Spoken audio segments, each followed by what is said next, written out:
Alemania, 1483. Tiempo de desolación y enfermedades.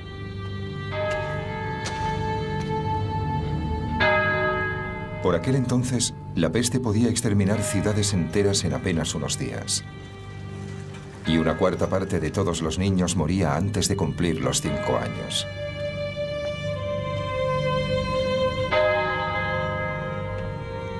En aquel mundo había un gran consuelo. La Iglesia y su paraíso prometido.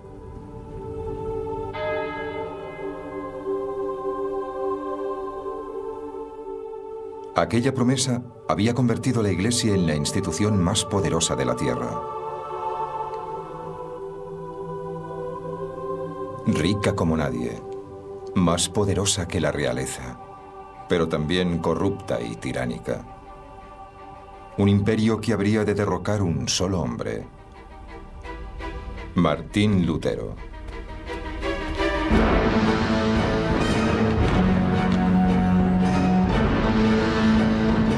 Esta es la historia de un hombre que pasó rápidamente de la devoción a la rebelión, de una búsqueda que encendería los ánimos en Europa, propagando la revolución en las naciones, y desencadenando un grito de libertad cuyo eco alcanzaría el mundo moderno.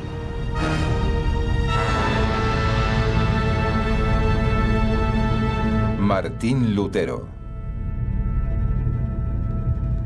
Camino al desafío.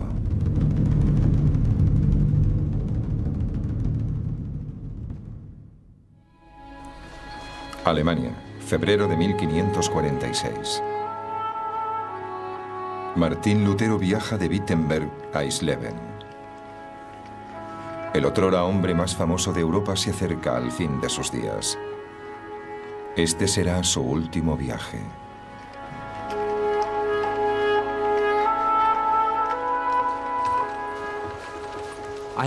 Creo que es imposible escribir la historia de la cultura occidental moderna sin hablar de Lutero y de que hay que luchar por aquello en lo que uno cree.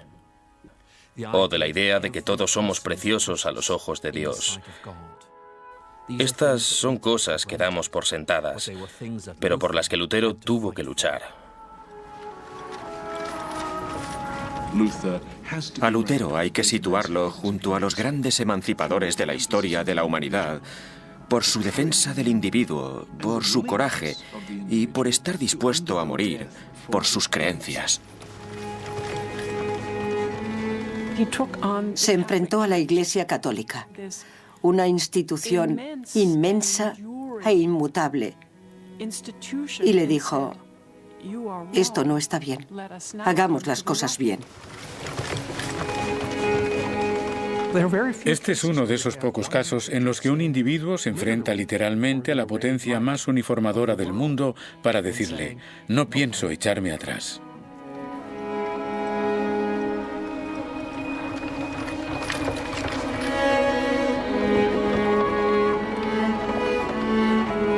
Seguro que no ha habido nadie en 1000 años a quien el mundo haya odiado tanto como a mí.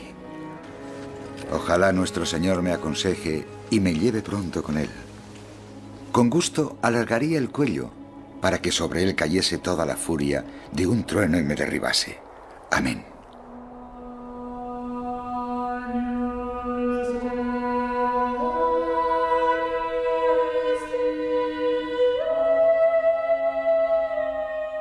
Martín Lutero, el hombre que un día pondría en entredicho la supremacía de la Iglesia Católica, fue un hombre de origen muy humilde.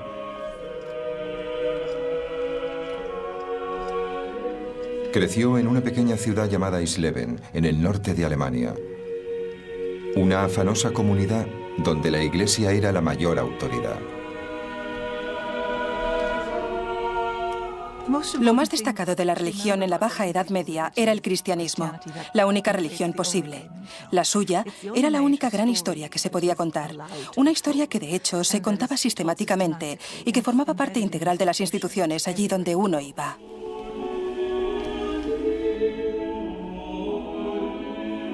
Cuando Lutero era un niño, la Iglesia era el centro de su mundo. Sus parroquias, monasterios y conventos estaban diseminados por todo un imperio que se extendía desde la zona más occidental de Irlanda hasta la más meridional de Sicilia.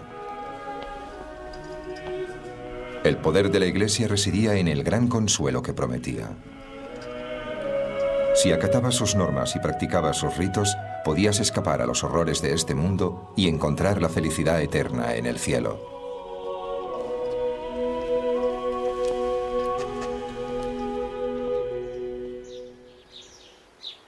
Pero la Iglesia ejercía tanto control sobre la vida en la tierra como en el cielo. Sus reglas y preceptos impregnaban todos los aspectos de la vida diaria. La Iglesia decía qué nacimiento era legítimo, decía qué matrimonios eran legales, decía qué testamentos eran válidos, y en este sentido se inmiscuyó, junto a su sistema legal, en las vidas de la gente de a pie de todos los lugares, no solo en la de sus propios miembros, sino en las del resto de la comunidad. Como muchos otros a su alrededor, el joven Lutero acataba los preceptos de la Iglesia. Había trabajado como monaguillo y había cantado en el coro. Hasta aquí, una imagen de paz y armonía. Mi vida en casa solo parece haber causado dolor y angustia.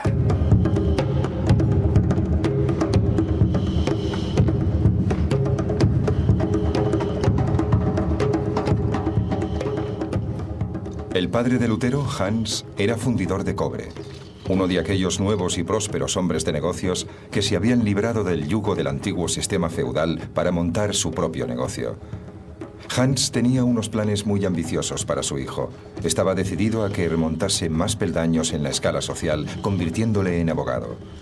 Pero Lutero no vivía en un hogar feliz. Lutero nos facilita muchos recuerdos de su infancia y sus rememoraciones no son del todo positivas. Recuerda la frustración que sentía, cómo su padre le castigaba por sus fracasos o por su desobediencia, y creo que la impresión que da es la de alguien con muy baja autoestima, alguien que cree que no va a estar a la altura de lo que los demás esperan de él. Hans Lutero juzgaba con dureza a su hijo. En una ocasión, mi padre me azotó tan fuerte que me escapé. Le odié hasta que finalmente logró recuperar mi afecto. Y por lo visto, la madre de Lutero no era mucho más comprensiva. Una vez mi madre me golpeó hasta hacerme sangrar por haber robado una nuez. El miedo al castigo y al fracaso marcaría a Lutero para el resto de sus días. Sin embargo, eso no le empujó a satisfacer las ambiciones de su padre, sino a una espectacular rebeldía.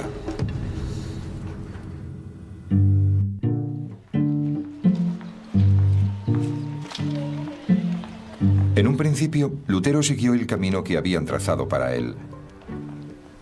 Su padre le envió a las mejores escuelas de la región y a los 18 años empezó a ir a la Universidad de Erfurt.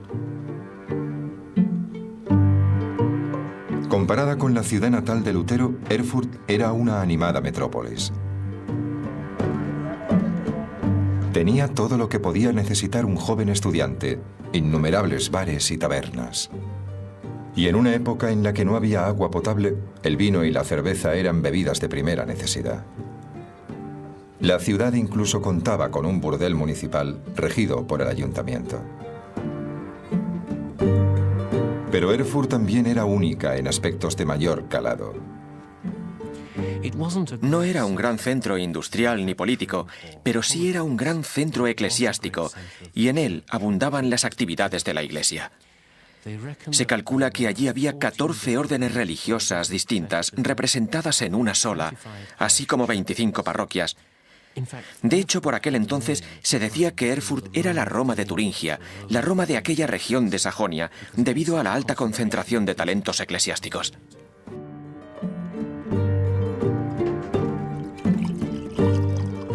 En Erfurt, Lutero floreció, se convirtió en un músico entusiasta y forjó muy buena amistad con varios compañeros de estudios. Lutero se fue a los 14 o 15 años a estudiar lejos de su familia y se encontró con unos amigos muy pero que muy absorbentes. Los lazos entre aquellos jóvenes podían ser muy fuertes. Eran unos lazos muy estrechos que hacían que se sintiesen miembros de una misma familia. En aquel punto de su vida, los amigos se convirtieron en todo lo que tenía. Lutero estudió con ahínco. Se licenció en artes y obtuvo una maestría. Lo único que le quedaba para ser todo lo que su padre esperaba de él era tomar el último curso de leyes. Pero de pronto, todas las convicciones en la vida de Lutero se vinieron abajo. En el año 1505, la peste azotó a Erfurt.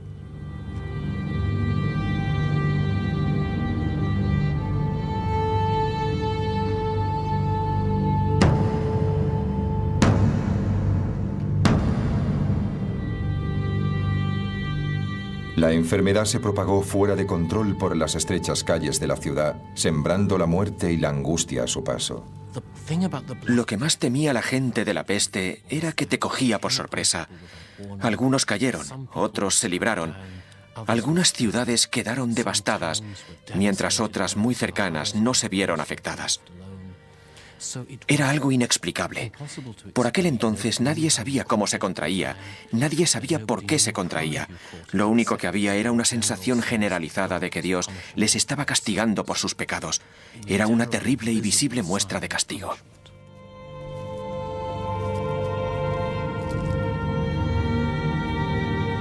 Durante los últimos 100 años, la peste había acabado con casi la mitad de la población europea.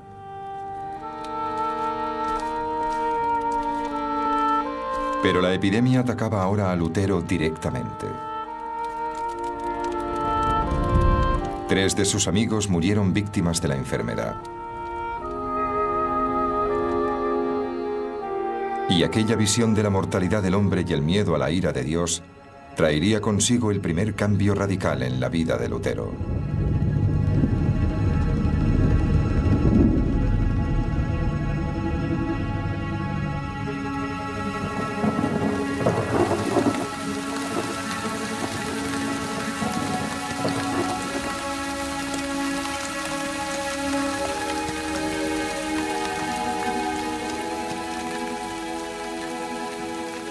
Lutero, con 23 años, regresaba a Erfurt tras visitar a su familia.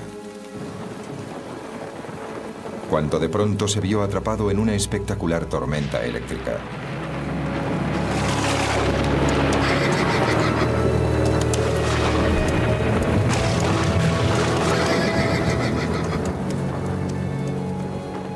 Nadie sabe exactamente qué le ocurrió a Lutero aquella noche, pero le afectó en lo más profundo de su ser.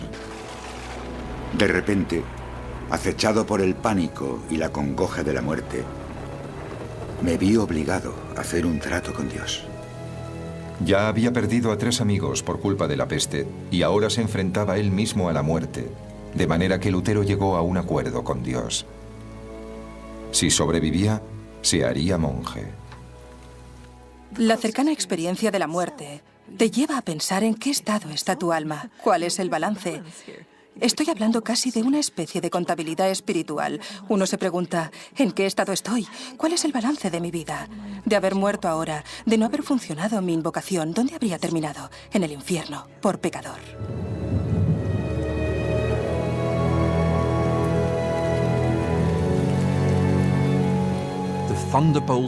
Aquel rayo le señaló 2 caminos. Podía coger el camino que su padre quería que cogiera, o podía coger el camino que, en sus propias e inconscientes cavilaciones, él mismo empezaba a creer que debía tomar.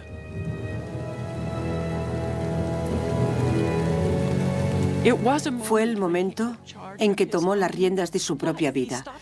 Dejó de hacer lo que su padre quería que hiciera y a partir de aquel instante se entregó libremente a la vida espiritual y se dedicó a buscar en el universo las respuestas que tanto ansiaba. Obviamente, era una persona de gran sensibilidad espiritual.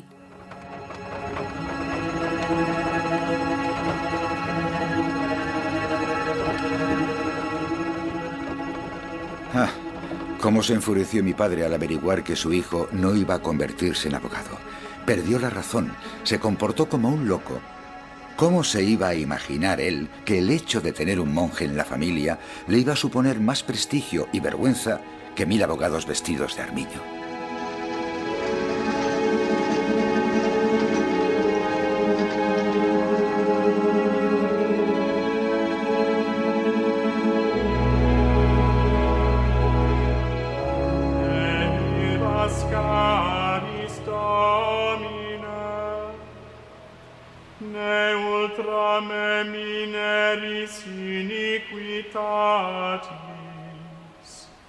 Ecce civitas sancti facta est deserta, Sion deserta facta est, Jerusalem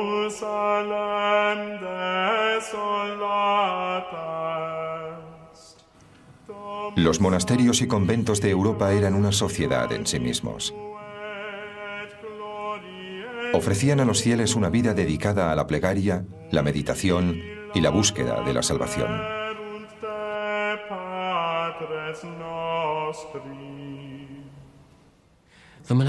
La vida monástica estaba marcada por el ritmo de las 7 horas del día litúrgico. Esto quería decir que 7 veces al día los monjes tenían que reunirse para cantar y recitar fragmentos del servicio eclesial, y eso incluía levantarse en mitad de la noche. Y cuando no estaban tomando parte de los servicios litúrgicos, sus vidas también eran rigurosamente controladas. En muchos monasterios solo se podía hablar en algunos lugares y a horas determinadas.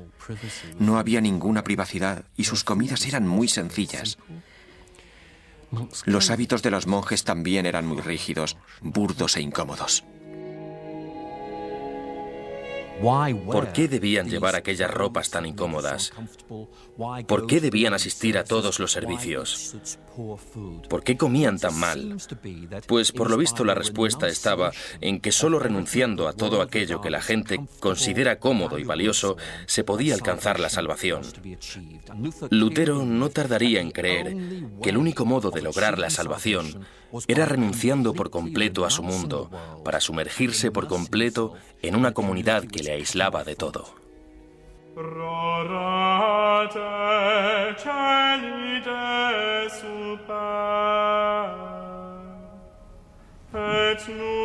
Dos semanas después de aquella noche en el bosque, Lutero se unió a una de las órdenes monásticas más severas de Alemania, los monjes agustinos de la estricta observancia. Se cortó el pelo, se vistió con la túnica blanca de los monjes novicios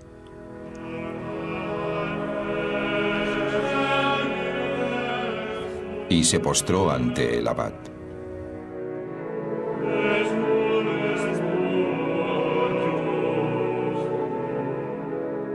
Acababa de ingresar en el mismísimo seno de la Iglesia Católica.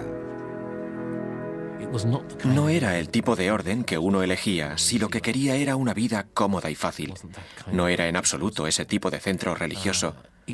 Sin embargo, creo que era una buena orden para alguien espiritual y mentalmente dotado.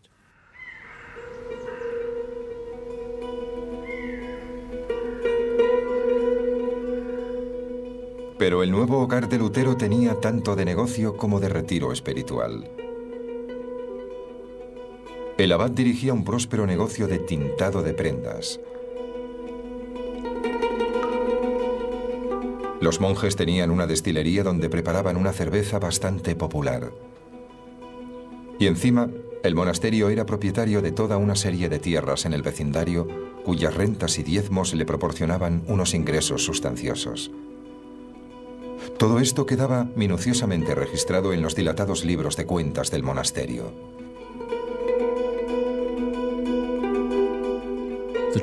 La Iglesia no pedía ayuda a sus feligreses, se la exigía, se la imponía. tenía derecho para recaudar el diezmo, que no era precisamente una contribución voluntaria, sino un tipo de impuesto que estabas obligado a pagar si no querías que te llevaran a juicio. Además, todo el mundo accedía a su pago, porque les habían inculcado desde su más tierna infancia que si no contaban con los servicios de la Iglesia, sus almas correrían un grave peligro.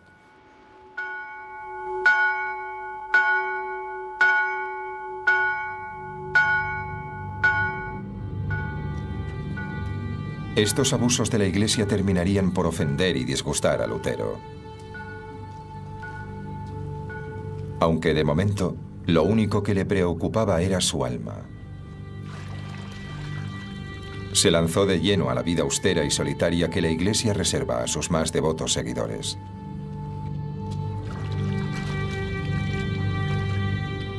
No tardó en pasar del hábito blanco de los novicios al negro de los monjes consumados.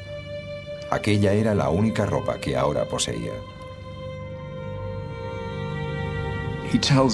No estaba allí para divertirse o para burlarse de la institución, ni tampoco para pasar el rato. Aquella vida suponía, por citar algunos ejemplos, suponía ayuno recurrente, realmente suponía una negación constante de todo lo físico. La estricta rutina de estudio y plegaria de los monjes iba acompañada de un régimen de persecución de lo carnal. Alentaban a los iniciados a dormir sin sábanas ni mantas e incluso a fustigarse.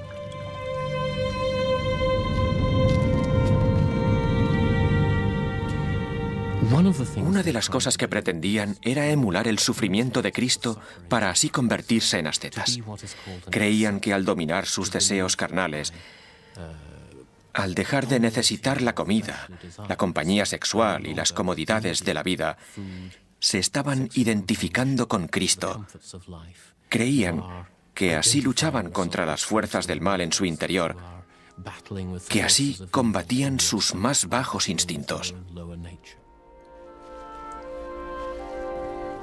Lutero se sometió a aquel régimen con fervor, durmiendo sobre la nieve, sin mantas, hasta que sus compañeros le arrastraban medio muerto hasta el interior del convento. Años más tarde, se quejaría de que aquellos años en el monasterio arruinaron para siempre su salud.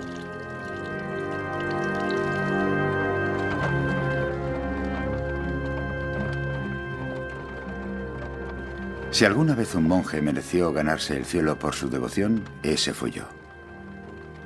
De haber seguido un tiempo más con aquella vida, me habría matado con vigilias, las plegarias, las lecturas y demás trabajos. Todo lo que Lutero hizo a lo largo de su vida lo hizo a conciencia. Lutero lo hacía todo al 100%, al 110%. Y si a Lutero se le había metido en la cabeza hacerse monje, pues lo iba a dar todo, se iba a entregar en cuerpo y alma. Fue un buen monje.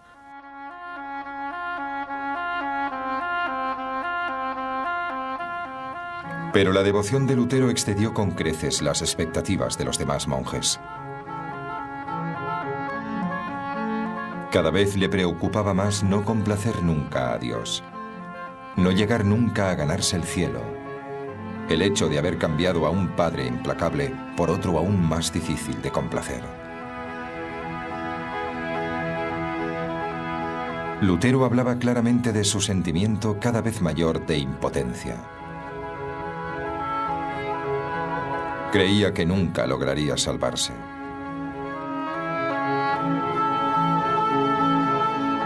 Los designios del Señor son demasiado elevados y difíciles de satisfacer. Y esto lo demuestran no solo los textos divinos, sino mi propia experiencia y sentir.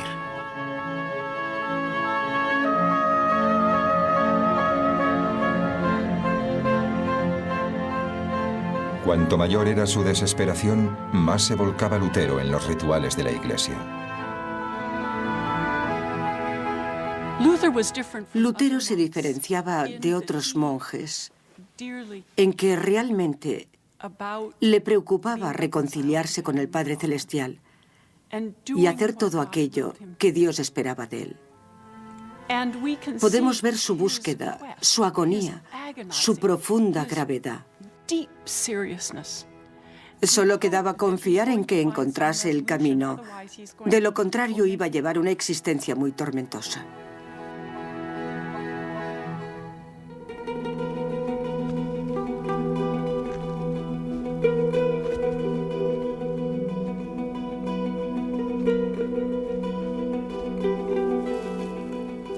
Durante 5 años, Lutero trabajó sin descanso. Hasta que en 1510 le ofrecieron una breve escapada a su vida de enclaustramiento. Su orden le envió en misión a Roma en una de las mayores peregrinaciones de la Iglesia.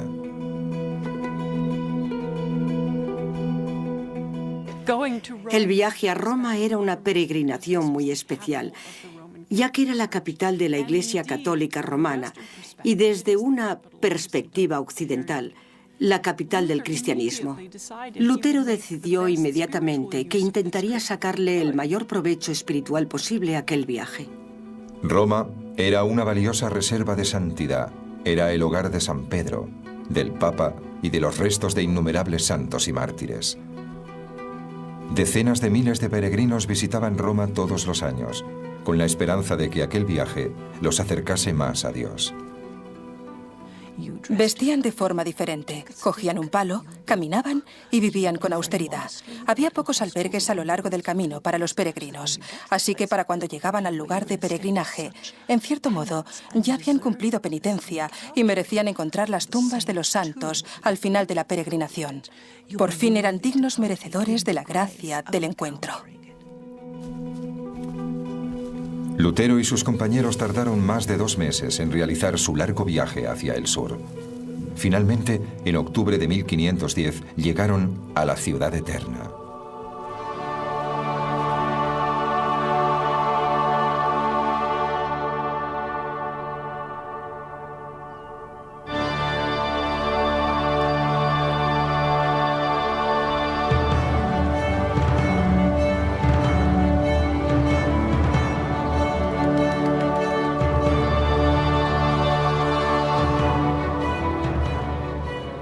Lutero llegó a Roma cuando el Renacimiento se encontraba en su mayor apogeo. Miguel Ángel estaba pintando los techos de la Capilla Sixtina. Rafael estaba volcado en la decoración de las dependencias privadas del Papa. Para el joven monje, aquella ciudad fue toda una revelación. Lutero era un chico del norte, muy provinciano.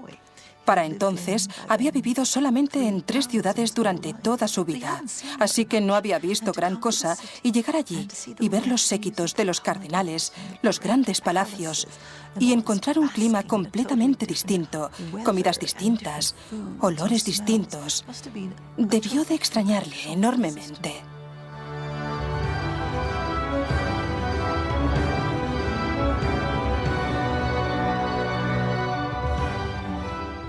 Por lo visto, cuando Lutero llegó por vez primera a Roma y entró en la ciudad, le abrumó enormemente la idea de estar en la ciudad sagrada. Ahí estaba, en presencia de tantos mártires, en el mismo centro de la iglesia. Estaba tan deslumbrado que el brillo tardó poco en desvanecerse, aunque finalmente lo hizo. Entre los palacios y las majestuosas iglesias, Lutero descubrió una institución muy mundana.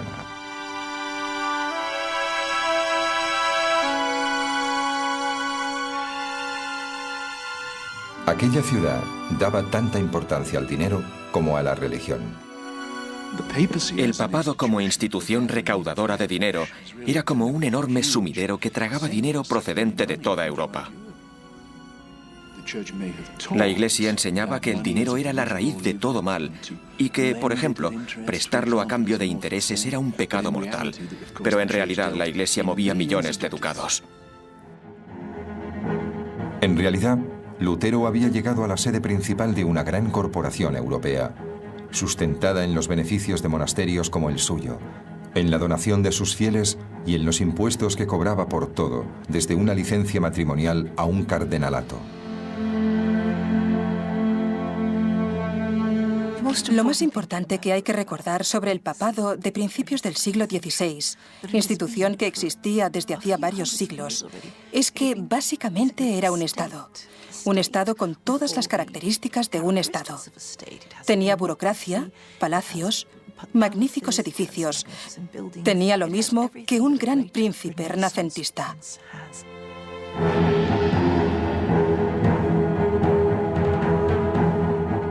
El papado incluso ostentaba poder militar. De hecho, el castillo de Sant'Angelo, el fuerte privado del Papa y su batería de cañones se alzaban imponentes sobre la ciudad.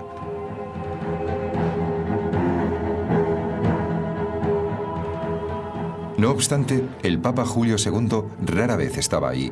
Prefería pasar el tiempo haciendo campaña por Europa, a la cabeza del ejército papal. Los hombres que llegaban a lo más alto de la Iglesia solían ser duros hombres de negocios. Y la necesidad de contar con aquella especie de directores y políticos tan poderosos explica por qué Roma era un lugar espiritual lleno de gente tan poco espiritual. En Roma, Lutero descubrió un cinismo que le afectó profundamente.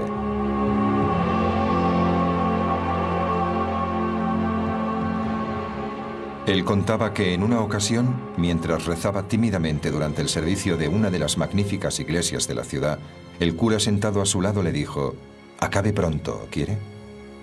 Y después, mientras alzaba la hostia sagrada en la que creía que se había transformado el cuerpo de Cristo, otro cura murmuró: «Pan eres y pan seguirás siendo».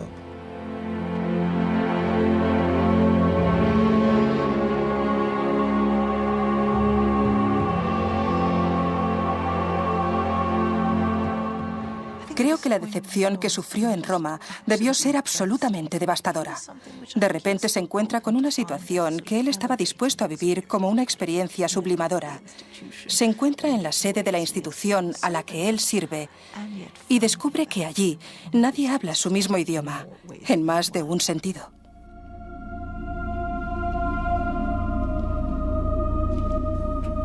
Lutero también descubrió que a la Iglesia le complacía aprovecharse de sus peregrinos.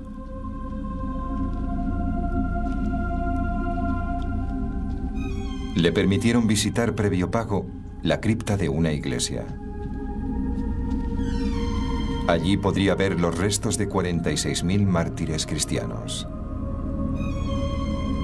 Aquello le concedía lo que se conocía como una indulgencia, que le permitiría rebajar su tiempo de estancia en el purgatorio tras su muerte. El purgatorio era el lugar donde los cristianos expiaban sus culpas, a veces durante miles de años, antes de poder entrar en el cielo. La oportunidad de comprar una reducción del tiempo de estancia en el purgatorio era algo muy tentador para los fieles y muy rentable para la Iglesia.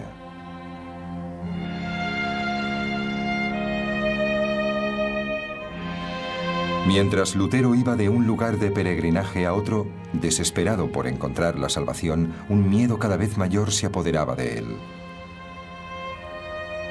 ¿De verdad todo aquello podía acercarle a Dios? Finalmente, Lutero entró en crisis y empezó a cuestionar las enseñanzas de la Iglesia, a la que había entregado su vida. ¿Quién sabe si realmente es así?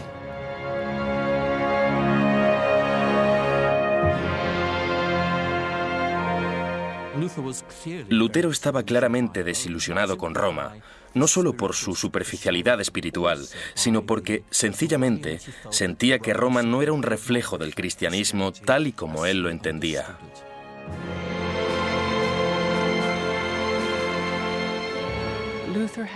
Lutero tenía la sensación de que las respuestas se le escapaban. No tenía la sensación de que Dios le quisiese más, así que debía encontrar las respuestas en otra parte. El viaje de Lutero a Roma solo le había causado desilusión y más dudas. Y ahora, la vida en el monasterio le ofrecía menor consuelo que antes. Desesperado por garantizar su salvación, Lutero se pasaba la vida confesándose. Ponía su alma al desnudo hasta 4 veces al día, a veces durante 6 horas seguidas. El resto del tiempo se lo pasaba cumpliendo penitencia.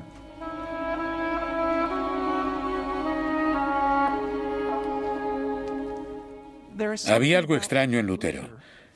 Creía que nunca lo iba a lograr y aún así no dejaba de intentarlo. Se confesaba y conseguía la absolución, y así era como se suponía que la Iglesia debía tratar aquellos asuntos. La mayoría de los monjes se habrían contentado con oír: «Estás perdonado». Pero una vocecilla en su interior le decía: «No lo sientes de verdad». Así que tenía que volverse a confesar una y otra vez para volver a ser absuelto, pero la vocecilla le decía: «No, no lo dices de corazón». Así que la vida monacal fue un infierno para él. Ahí estaba él haciendo lo más importante, lo mejor que podía hacer un hombre según la sociedad, y aún así no se sentía mejor.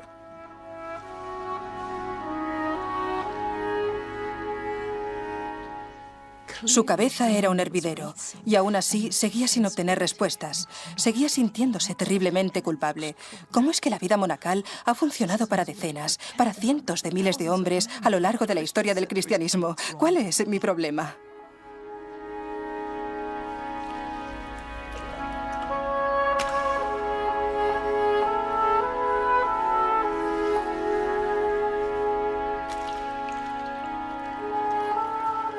Por irreprochable que fuera mi vida monacal, seguía sintiéndome como un pecador con la conciencia llena de culpa. No podía creer que mi trabajo complaciera a Dios. De hecho, odiaba a aquel Dios. Así que me encolerizaba conmigo mismo. Vivía furioso y atormentado.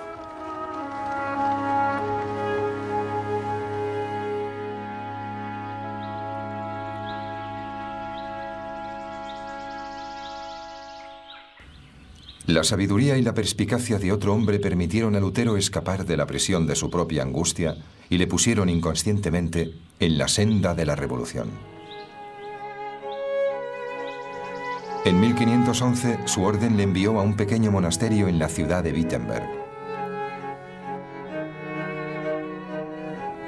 Comparada con Erfurt, Wittenberg era muy pequeña. En ella apenas había un par de iglesias y una universidad recién fundada. Allí, el monje Johann von Staupitz acogió a Lutero bajo su ala. Staupitz era un miembro destacado de la orden de Lutero y estaba decidido a librar al joven monje de aquel ciclo de desesperación.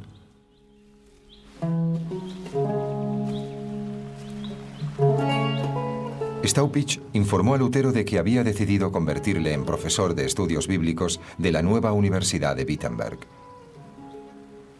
Así se vería obligado a atender las necesidades espirituales de otros y tendría menos tiempo para torturarse a sí mismo.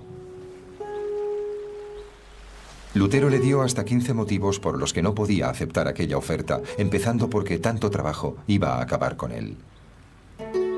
La abyecta respuesta de Staupitz pasaría a la historia.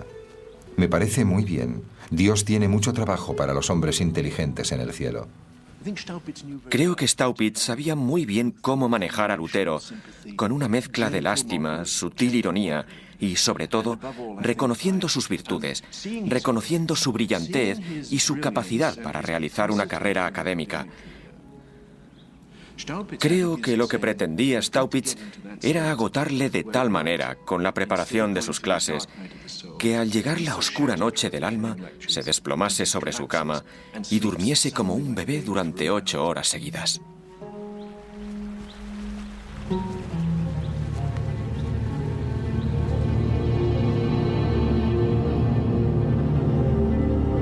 La intuición de Staupitz resultó ser muy certera.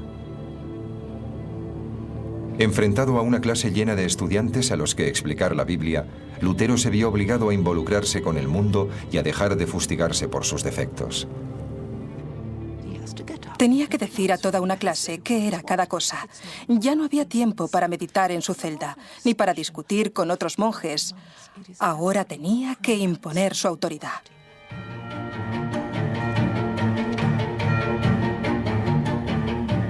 Se volcó en su trabajo y se puso a estudiar no solo el texto latino estándar de la Iglesia, sino también la edición griega y la hebrea.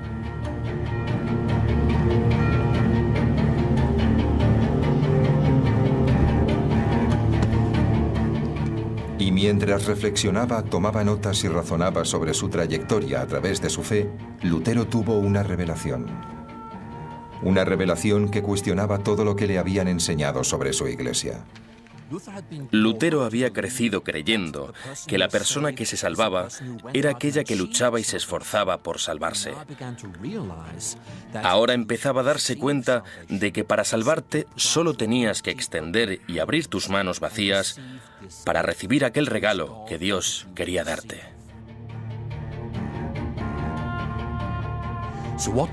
Lo que Lutero estaba diciendo era que no necesitamos la institución de la Iglesia, ni la intercesión de los sacerdotes, ni tampoco las grandes ceremonias papales para ir al cielo. No es un asunto entre el hombre y la Iglesia, sino entre el hombre y Dios.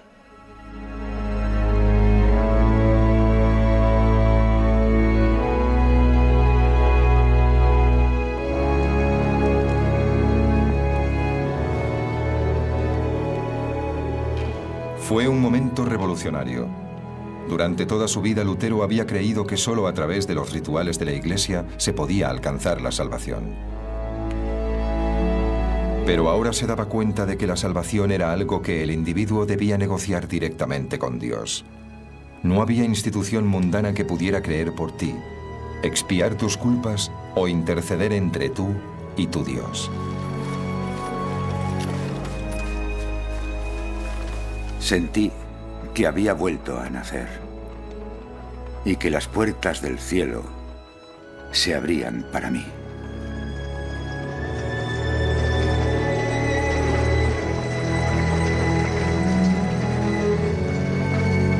Pero nadie, y aún menos el propio Lutero, podía anticipar la ola de agitación y sublevación que estaba a punto de provocar.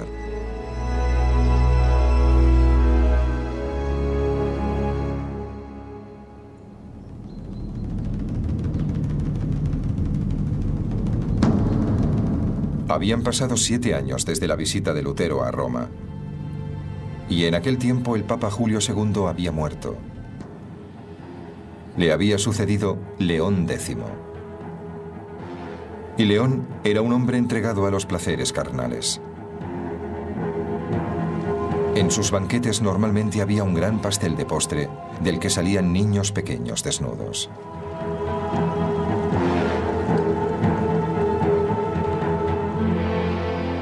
En solo 2 años de suntuosas celebraciones y cacerías de jabalíes, León vació las arcas papales. Se vio obligado a detener las obras de la mayor extravagancia de la Iglesia hasta la fecha, la gloriosa Basílica de San Pedro. Es uno de los mayores proyectos de construcción en la historia de Europa y todos los grandes artistas, escultores y arquitectos del Renacimiento italiano, sin excepción, participaron en él. Eso sí, tragó dinero como solo un proyecto de construcción de esta magnitud podía hacerlo. León se mostraba despreocupado. Y para volver a llenar sus arcas, recurrió a uno de los mejores métodos que tenía la Iglesia para recaudar dinero: la venta de indulgencias, o lo que es lo mismo, cobrar a los fieles por entrar en el cielo. Las cartas de indulgencia eran pedazos de papel que vendían por un módico precio que, dicho sea de paso, cambiaba según las posibilidades de cada uno, y que aseguraban al portador el perdón de sus pecados.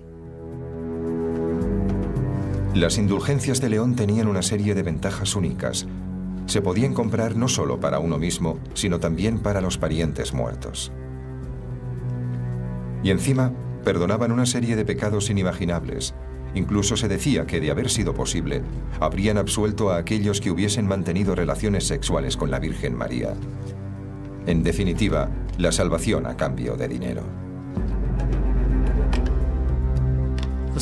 La cantidad de dinero que se pretendía recolectar con las indulgencias de 1517 era muy, muy grande.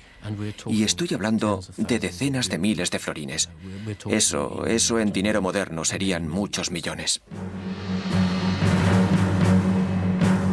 León preparó detenidamente la emisión de su nueva indulgencia. Contrató los servicios de un fraile dominico llamado Johann Tetzel para su venta. Y eligió muy bien. Tetzel era un publicista maravilloso, especializado en jingles y eslóganes promocionales. Prácticamente inventó el uso de eslógans publicitarios. Decía cosas como: cuando la moneda tintinee en el cofre, del purgatorio salga tu alma dando un bote. Casi puede uno ver el alma llegando de un brinco al cielo desde el purgatorio. León esperó a que sus arcas vacías se llenaran con las donaciones de los fieles.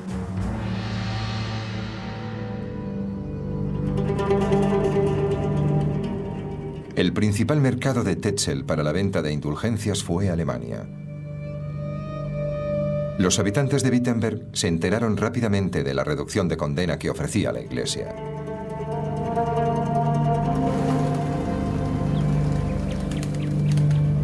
Lutero se encontró con que muchos de sus parroquianos hicieron oídos sordos a sus sermones para salir corriendo a gastar el dinero que tanto les había costado ganar en la mercancía de Tetzel. Pero a Lutero, su momento de revelación le había dejado un mensaje claro y simple. La salvación era un regalo de Dios, un regalo que se recibía a través de la fe. Y eso quería decir que la Iglesia no tenía derecho a vender la redención. Para él aquello fue un asunto pastoral. Sus propios feligreses le decían que como habían comprado una indulgencia, ya no se tenían que volver a confesar con él, ya que estaban seguros de que su alma estaba salvada. Lutero creía que aquello no era más que una ilusión, que posiblemente acabaría con su condena, así que para él se trataba de un asunto muy serio. Estaba enfadado, porque aquello iba en serio, estaba en juego la vida de mucha gente. Si no hacían lo correcto, podían terminar en el infierno. Aquel monje que en otros tiempos había sido el siervo más devoto de la Iglesia, ahora se enfrentaba a la institución a la que había dedicado su vida. La noche del 31 de octubre de 1517, Lutero se sentó y redactó una larga y vehemente lista de críticas. 95 balas o tesis dirigidas al Papa y a su comercio de indulgencias.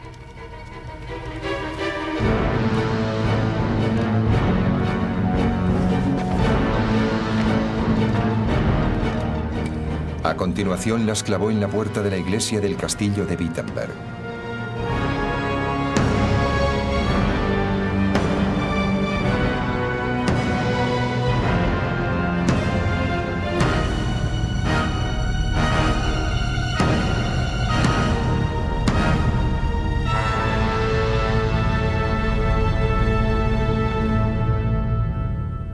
Fue un ataque flagrante al mayor poder del momento. La bendición divina está al alcance de todos sin necesidad del Papa. Las indulgencias son verdaderamente perniciosas, inducen a la autocomplacencia y ponen en peligro la salvación. El Papa es más rico que Creso. Debería vender la Basílica de San Pedro y entregar ese dinero a los pobres. En suma, lo que las 95 tesis dicen es: ¿dónde están los límites del poder papal? Creo que la primera ya planteaba el problema abiertamente, al decir que el camino al arrepentimiento y el perdón era mucho más arduo de lo que pudiesen hacer creer las indulgencias. La cosa no era tan sencilla como decían las indulgencias. Las indulgencias dicen que el perdón tiene precio. Lo que Jesucristo dice, y Lutero le cita, es que el arrepentimiento, que el perdón está en el arrepentimiento. Y eso ya es más difícil. Así que yo creo que realmente estaba cuestionando la autoridad papal.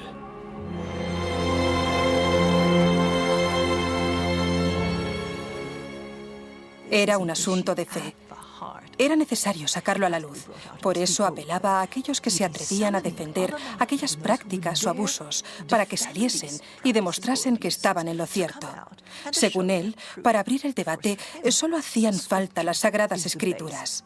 Las Sagradas Escrituras y capacidad de raciocinio. Se cuestionó mucho si la intención de Lutero era causar perjuicio.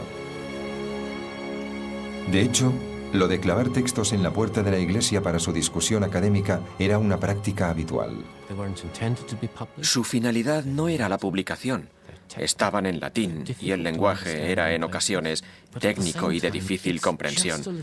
Por otra parte, el estilo de las 95 tesis no era sencillo y los sentimientos que en ella plasma Lutero son tan intensos y profundos que resulta difícil creer que su único objetivo fuese entablar una conversación privada con un superior de su iglesia. Cuesta no pensar que, al menos, se le pasó por la mente su publicación. Al final, fueron otros los que las publicaron por él. Lutero estaba a punto de convertirse en uno de los autores más vendidos de la historia. Menos de 70 años antes, otro alemán, Gutenberg, había perfeccionado la primera máquina impresora del mundo. Por aquel entonces ya se imprimían muchos libros y panfletos, incluso las indulgencias de León X. Le había llegado el turno a la sincera obra de Lutero de pasar a la imprenta. Sus tesis se extendieron como las llamas por toda Alemania, poniendo a Lutero y a toda Europa en una tesitura impensable. Escondían en su interior la capacidad para deshacer la autoridad del Papa. El propio Papa patrocinaba las indulgencias y sin su aprobación no se podían vender. ¿Con qué derecho un fraile advenedizo las cuestionaba? Lutero no fue capaz de prever la consternación que aquello iba a provocar entre las más altas esferas.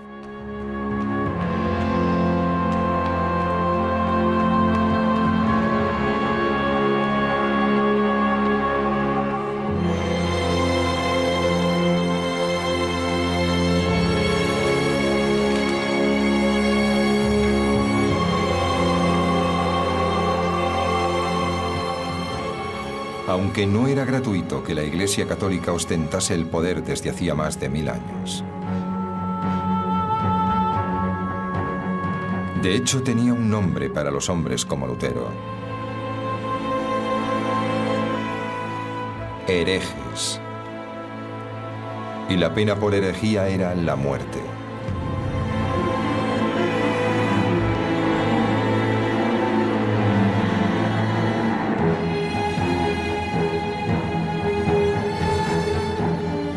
Ya estaba montada la escena para el mayor conflicto en la historia de la Iglesia.